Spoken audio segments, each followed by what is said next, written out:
పాకిస్తాన్ కు BCCI big shock ఇచ్చింది. ఇక నుంచి పాకిస్తాన్ తో క్రికెట్ ఆడేది లేదని తేల్చి చెప్పింది. ఈ ఏడాది సెప్టెంబర్లో జరగనున్న ఆసియా కప్ నుంచి వైదొలగనుంది. ఇప్పటికే ఆసియా క్రికెట్ కౌన్సిల్ కు ఈ సమాచారం ఇచ్చింది. త్వరలో ఈ విషయాన్ని అధికారికంగా ప్రకటించనుంది. పహల్గామ్ ఉగ్రదాడి, ఆపరేషన్ సింధూర్ ఎఫెక్ట్ వల్లే బీసీసీఐ ఈ నిర్ణయం తీసుకున్నట్లు తెలుస్తోంది. అంతేకాదు జూన్లో జరిగే మహిళల ఎమర్జింగ్ టీమ్స్ ఆసియా కప్ నుంచి కూడా వెళ్లిపోవాలని బీసీసీఐ నిర్ణయించినట్లు సమాచారం.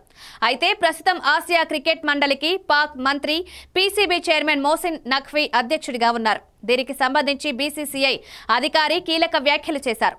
పాక్ మంత్రి అధినేతగా ఉన్న క్రికెట్ మండలి నిర్వహించే టోర్నీకి భారత జట్టు ఆడదు. ఇది మా దేశ సెంటిమెంట్. అందుకోసమే మహిళల ఎమర్జింగ్ టీమ్స్ కూడా ఆసియా కప్ నుంచి వైదొలుగుతున్నట్లు ఏసీసీకి సమాచారం అందించాం. భవిష్యత్తులో జరగబోయే ఏసీసీ ఈవెంట్లకు కూడా దూరంగా ఉండాలని నిర్ణయం తీసుకున్నాం. దీనిపై భారత ప్రభుత్వంతో మేము నిరంతరంగా సంప్రదింపులు జరుపుతున్నామని వివరించారు.